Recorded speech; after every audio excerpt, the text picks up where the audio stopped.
आज ऑलिम्पिक डेच्या निमित्तानं ध्रुवतारा फाउंडेशन पुणे यांच्या वतीने बंडा पाटील जे ऑलिम्पियन आहेत, कुस्तीमध्ये खेळलेले 1964ला, त्यांचा यथोचित गौरव जीवनगौरव पुरस्कार देऊन केलेला आहे।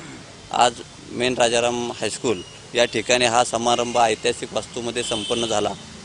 त्यांनी केलेलं कष्ट, त्यांनी केलेली जिद्द, त्याचे केलेले परिश्रम या सगळ्याचा यथोचित गौरव नवीन पिढीला या ऑलिम्पिक दिनाच्या निमित्तानं ऐतिहासिक समोर इतिहास यावा या हेतूने या फाउंडेशननं त्यांचा गौरव केलेला आहे।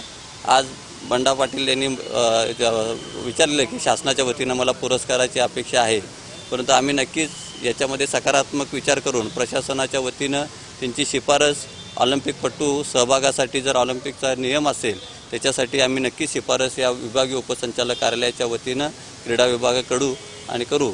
आणि आज या समारंभामध्ये त्याचे राष्ट्रीय खेळाडू या प्रशालेचे सगळे सहभागी झालेले होते, विद्यार्थी सहभागी झालेले होते आणि हा गुणगौरव कार्यक्रम यशस्वीरित्या येथे संपन्न झालेला आहे।